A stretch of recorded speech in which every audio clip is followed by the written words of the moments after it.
Let's talk about inequalities. And I think the best way to start this is just with an example. 5x plus 2 is greater than or equal to 6. And the question here is solve for x, right? Well, if this was just an equal sign, we'd be able to solve for x no problem, right? You just isolate x. But this is an inequality, meaning you have something else here, in this case a greater than or equal to symbol. So what do? Well, we can use the same algebraic rules to isolate for x. So you'll have 5x is greater than or equal to 6 minus 2, right? Just bring the 2 to the other side, which is 4, right? So 5x is greater than or equal to 4. And then divide both sides by 5, so you get x is greater than or equal to 4/5. Now, can we represent this answer visually? Sure. All you have to do is draw a number line like this, where here you have 0, here's 1, and then 4/5 would be about here, right? And so this represents your potential x values. So we know that x just has to be bigger than or equal to 4/5. So because it can be equal to it, I'm going to fill in a point there, and then I'm going to fill in this area to the right.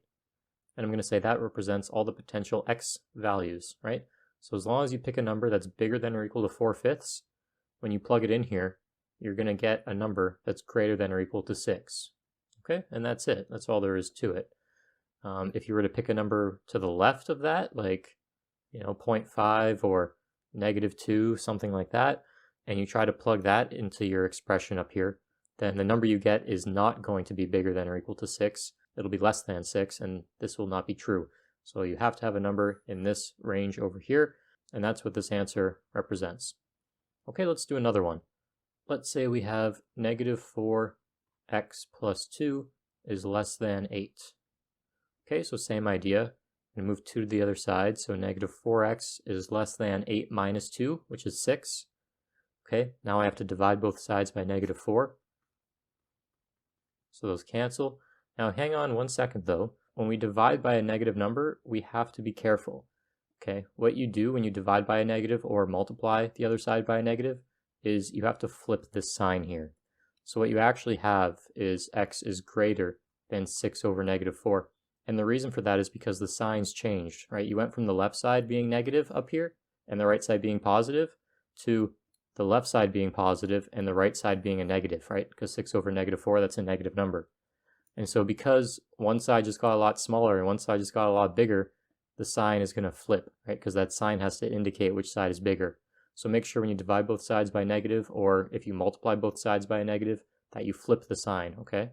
So that's an important rule. Now you can simplify your answer here and say x is greater than -3 over 2.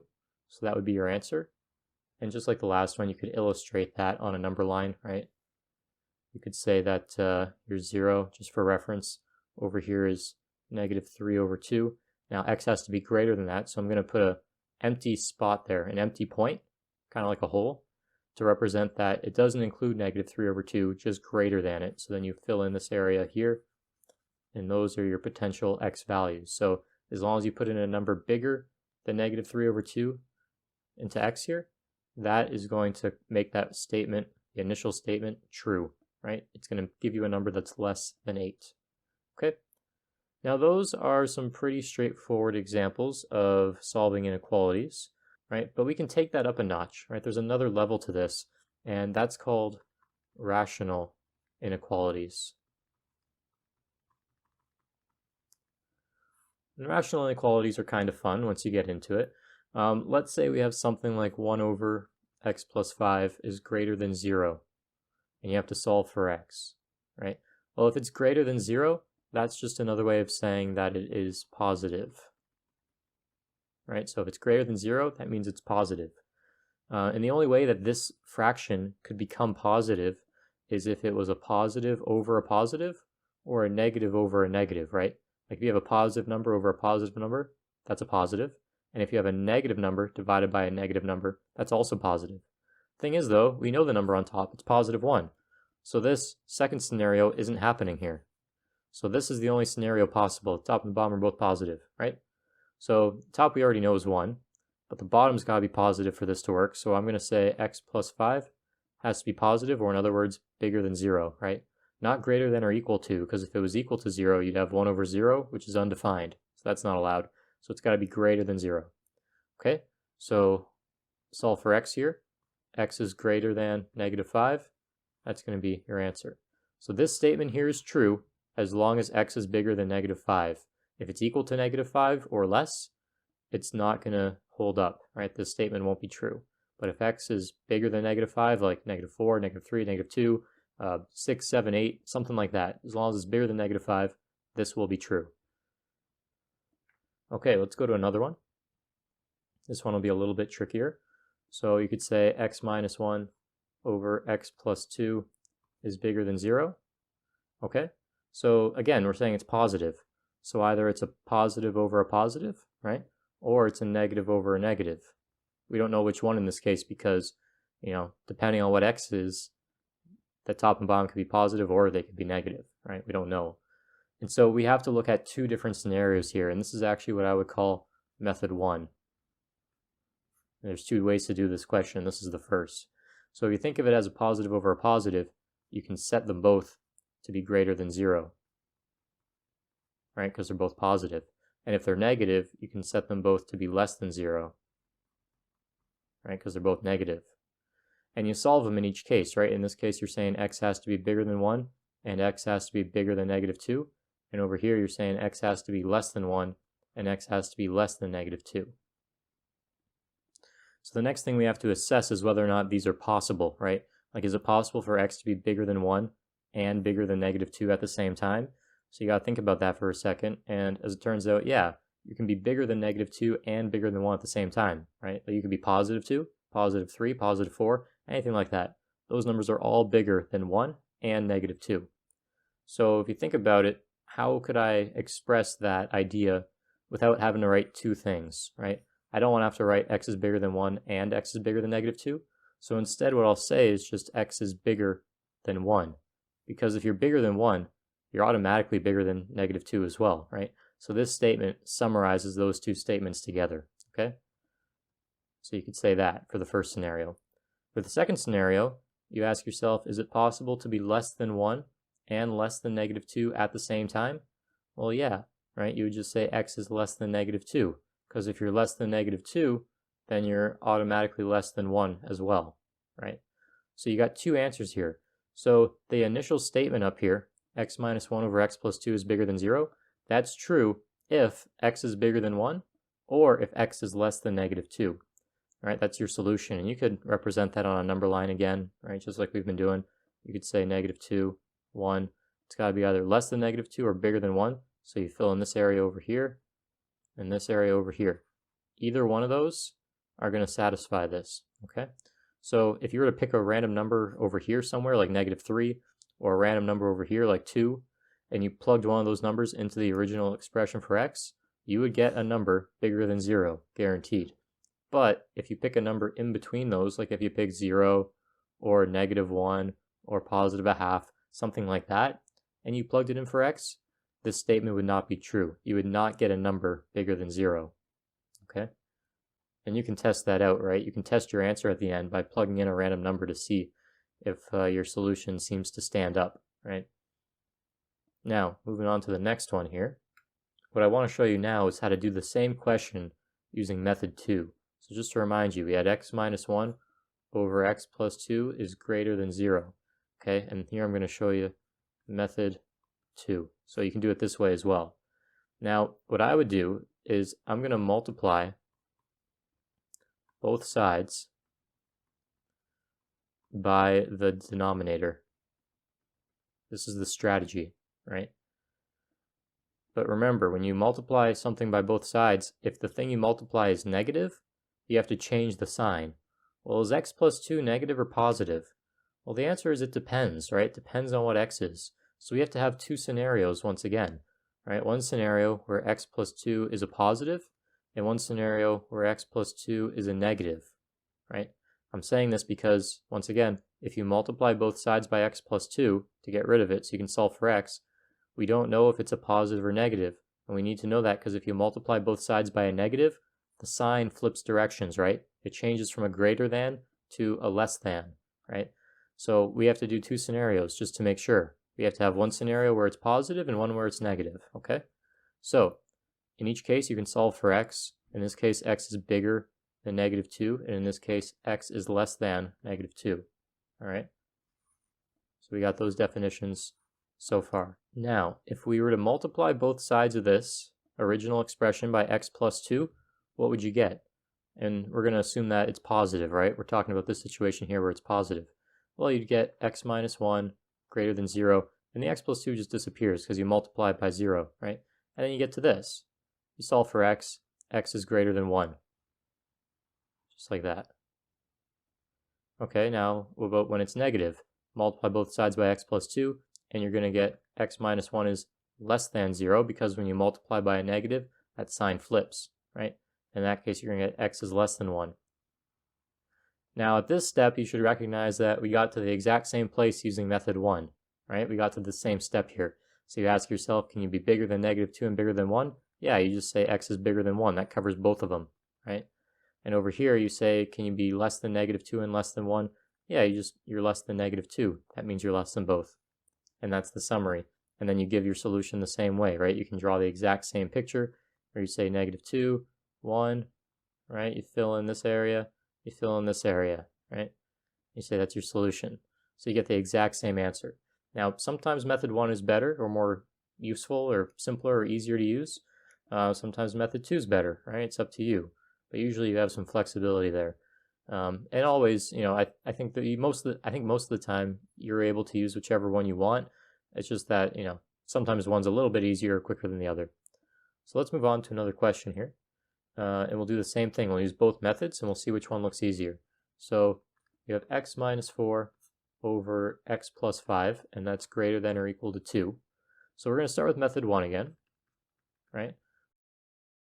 Now again, method 1, what we did was we compared it to 0, right? Well, this isn't compared to 0 anymore, it's compared to 2, right? We're saying this fraction is greater than or equal to 2.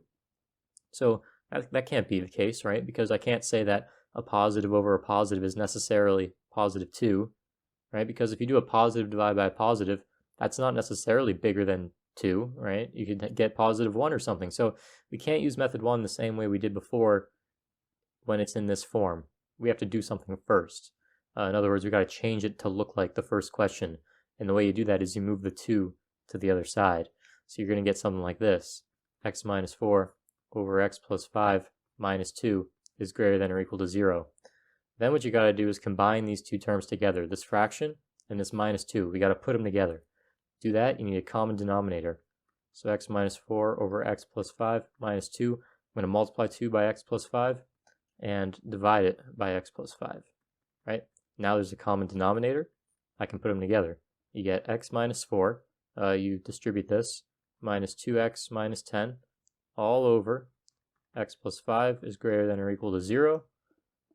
Collect like terms on top. You get negative x minus 14 over x plus 5 is greater than or equal to 0.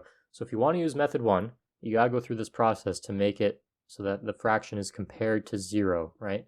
Instead of whatever number it was. In this case, we have the number 2 on the right. We have to change that to 0. So you have to do this before you can even start method 1, if this is your choice, right? Now, once you get to this point, you can say, all right, it's bigger than or equal to 0, so it's either positive over a positive or negative over a negative, right? Okay, let's try positive over positive. You have negative x minus 14 is bigger than 0.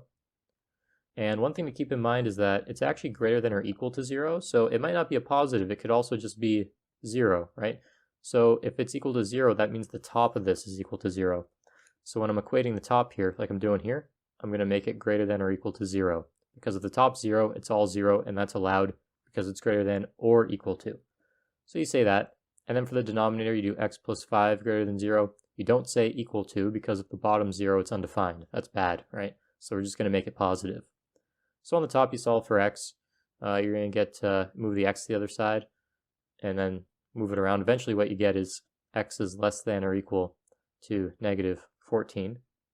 And then you're also going to get for down here, x is greater than 5. So then we ask ourselves, is it possible for x to be less than or equal to negative 14 and bigger than 5 at the same time? Well, no, right? Like if you think about it, here's 5, here's negative 14. How can you be less than 14 and bigger than 5 at the same time, right? It's not possible. So the situation where you have a positive over a positive for this, it's impossible. You can't do it. So that's off the table. So we must have the scenario where it's a negative over a negative, right? So let's do that. Negative x minus 14 is less than or equal to 0, because again, it could be 0. And then x plus 5 is less than 0. Solve for x. You're going to get x is greater than or equal to negative 14. So I just move the x to the other side and then put the x on the left, just because I like it on the left. So you get that. X plus 5 less than 0, you get x is less than negative 5. So you ask yourself, can you be greater than or equal to negative 14 and less than negative 5 at the same time? Yeah, you can, because you could be right in between them, right? So I would say in summary, x is greater than negative 14 or equal to it, but it has to be less than negative 5. So this would be your final answer. And you can illustrate that, right, on a number line. Put a 0 there just for context. Here's your negative 5, negative 14.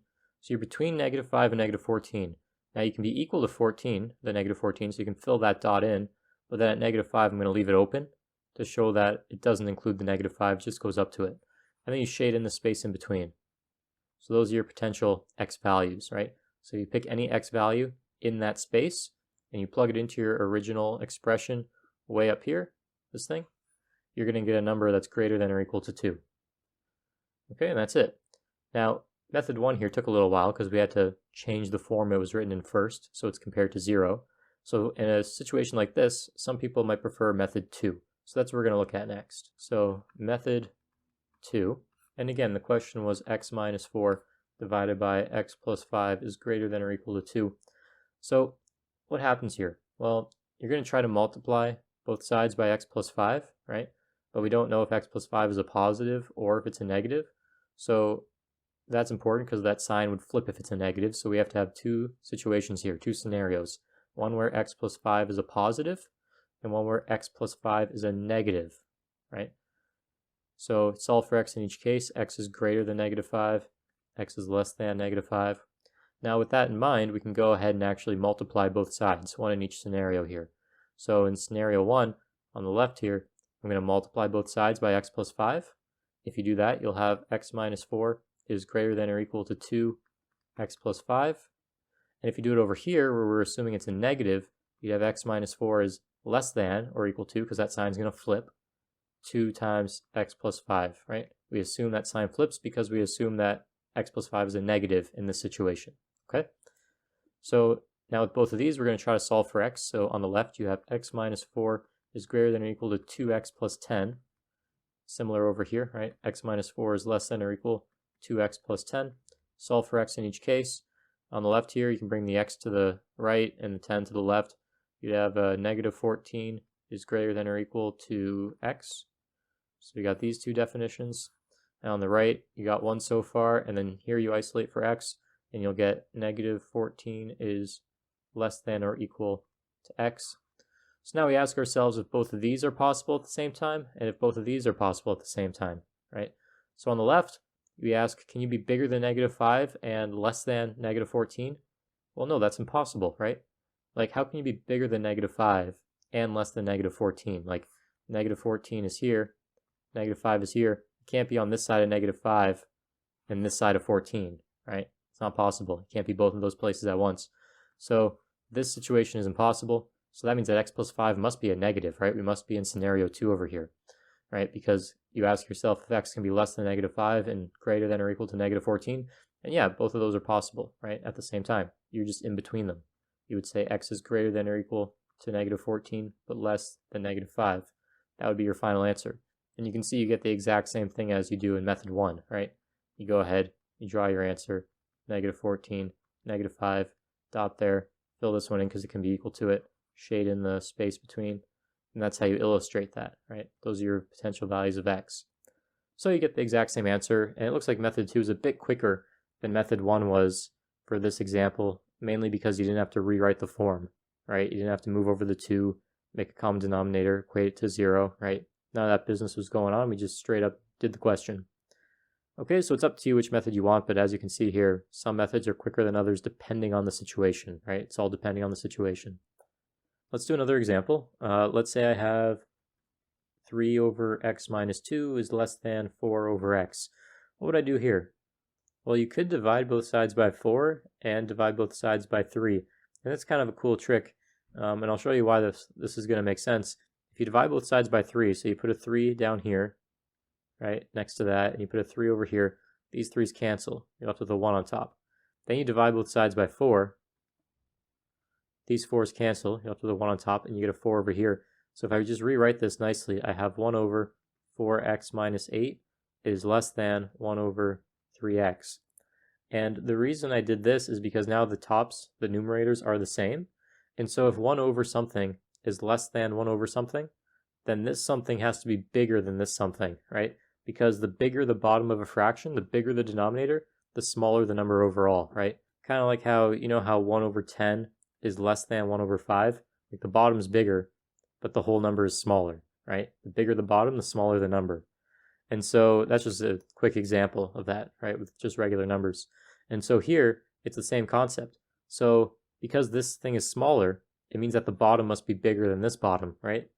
So you could say that 4x minus 8 must be greater than 3x. And now it's kind of cool because it's like the first couple questions we did today. We don't have to think about it as a rational inequality, just a regular inequality, right? Move the 3x to the left, move the 8 to the right. You'll get 4x minus 3x is greater than 8, and therefore x has to be greater than 8, and then that would be your final answer, just like that. So that's kind of a cool trick you could use sometimes. Thought I'd show it to you. Let's do another example. This one's going to be the hardest, I think, that we've done today, and it's good to just get exposed to these types of questions. So we have x squared plus 7x plus 12 divided by x squared minus 4. And that's greater than or equal to 0. Now, one thing you should do is break this down into factors, right? And you do that just by factoring. So on the top, it's a simple trinomial. You're going to use the sum product method. Numbers that multiply to 12 and add to 7. So you're going to use x plus 4, x plus 3 to factor that. And underneath you have a difference of squares, x plus 2, x minus 2, right? And that's greater than or equal to 0. Now, again, we have two scenarios here, right? We have the scenario where it's a positive over a positive, that gives you a positive, or you could have negative over negative to give you a positive. So we're going to look at each of these, and I'm going to look at the positive over positive first. It's going to take up quite a bit of space, so I'm just going to get rid of that, and we'll do positive over positive first. So how could you get a positive over positive here? Well, the top could be positive because you could have a plus times a plus, right? But the top could also be positive by having a minus times a minus, right? That would also make the top a positive. Now, recall though that the bottom also has to be positive. So the bottom could be positive times positive, but the bottom could also be negative times negative, right? So you have plus and plus on top, but the bottom could be negative and negative. So you have those two options. And you also have it when the top is negative, right? When the tops are made of two negatives, I should say. So when there's two negatives on top, you could have two positives on the bottom, or you could have two negatives on top and two negatives on the bottom.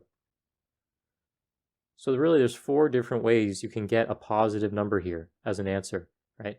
Either the top two brackets are positive and the bottom two are positive. That would give you positive over positive. Top two are positive, bottom two are negative. That would also give you a positive over a positive, right? Negative times negative on top is positive over positive.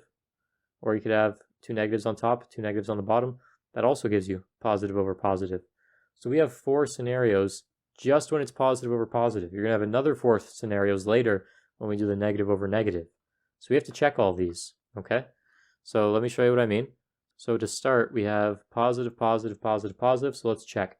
So the top two factors we said were x plus 4, and we're saying that's positive. You have x plus 3, and we're saying that's positive. Those are the two on top. And on the bottom, you have x plus 2, which we're saying is positive, and x minus 2, which we're saying is positive as well. So now we solve for x in each case. So x is greater than negative 4, x is greater than negative 3, x is greater than negative 2, x is greater than 2. Question is, are all four of these statements possible? Like, could they be happening at the exact same time? And I would say yes, because if you're greater than 2, then you're also greater than negative 2, negative 3, and negative 4. So you just have to say this here, x is greater than 2. And if x is greater than 2, you get your first situation. All right, perfect. So that's that one. Let's look at the second one here. Top two are positive, so you're going to get the same conclusions as you did here and here, right? So you can just write those answers. You don't have to redo the math, right? You can say x is greater than -4, x is greater than -3. But then for the bottom, we're saying the bottom two are negative. So x plus 2 is negative, and x minus 2 is negative. So we have to find x in each of those cases. So x is less than -2, and x is less than +2. So now we say, is it possible for x to be greater than -4, greater than -3, less than -2, and less than 2? So this one's kind of tricky to think about. And if you have to kind of draw it out to figure out what we're talking about, you say, okay, it's bigger than -4, so it can't be to the left of it. Bigger than -3, so it can't be here either. Less than -2, so here's -2, so it can't be bigger than -2 because it has to be less than -2. And it's also less than 2. Well, 2's over here, so we're already to the left of 2, right? So all you have left is this little space in between, right? In between -3 and -2. So it is possible, right, that to satisfy all of these restrictions here, right? That is possible. You just have to be between -3 and 2. So I would say, to summarize, x is bigger than -3, but less than -2. So this summarizes all of these rules. And actually, one other thing that's important here, your original statement is greater than or equal to 0. So the top could be equal to 0, right? So because the top is equal to 0, you should say x is greater than or equal to -4, greater than or equal to -3, over here as well, right? I should put that there. Don't want to forget that. So just for the tops, because the tops could equal 0, right? But the bottom can't, because the bottom being 0 would be undefined. So you get that. And so for here, it's actually x is greater than or equal to -3. Because if it's -3, the top is just 0, and that's okay. So don't forget about that. All right, it's very easy to forget.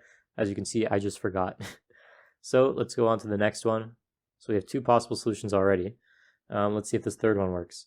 So the top two are negative, and the bottom two are positive. So for the tops being negative, you'd have x plus 4 is less than or equal to 0, and x plus 3 is less than or equal to 0. Solve for x in each case. X is less than or equal to -4, and here x is less than or equal to -3.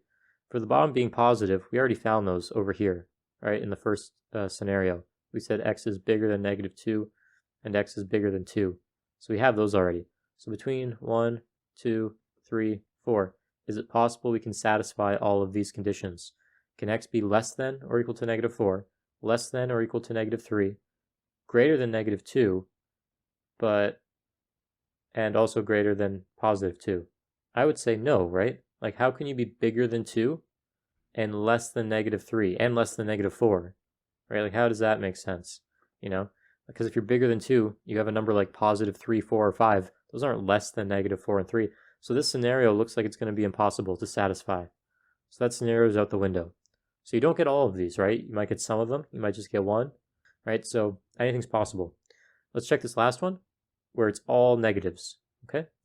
Well, we already know what the tops look like when they're negative from the last one, right? You can say x is less than or equal to -4, and x is less than or equal to -3. And we know what the bottoms look like when they're negative from over here, right?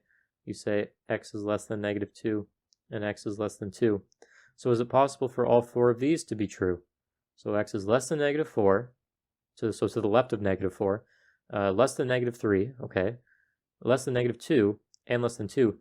Yeah, I think -4 here is the smallest number, so if you're less than -4, you're automatically less than all these other ones as well.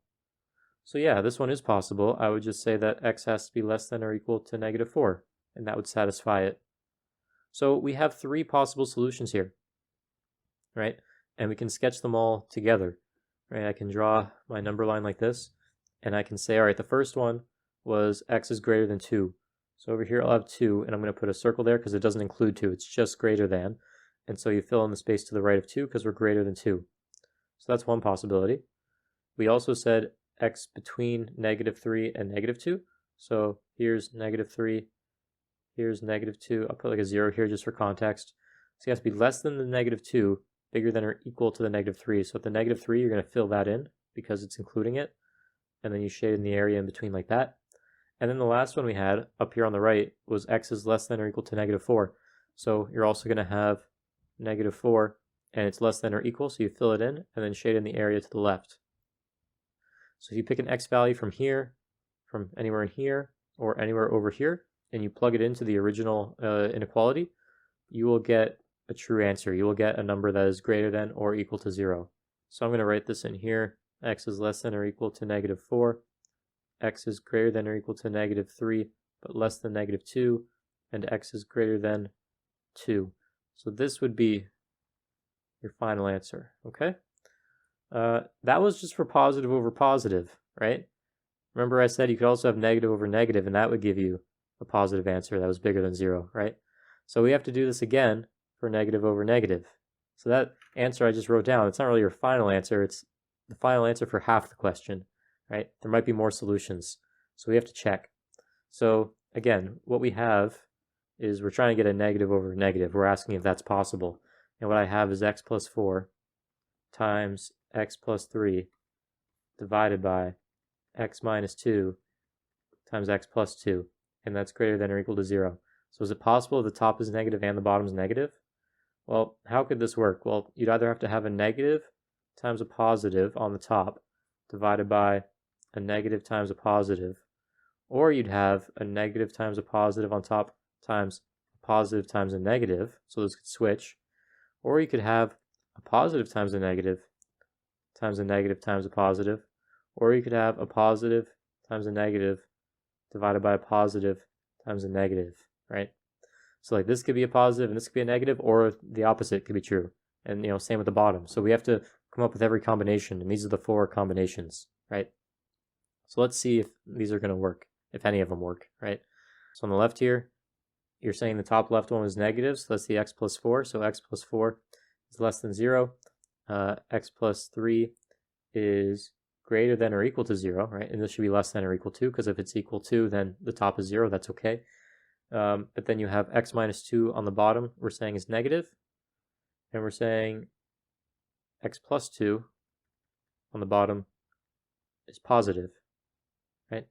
And so if you figure all these out, you get x is less than or equal to -4, x is greater than or equal to -3. Well, already we see a problem, right? How can it be less than -4 but bigger than -3? It's not possible. So this is already out the window.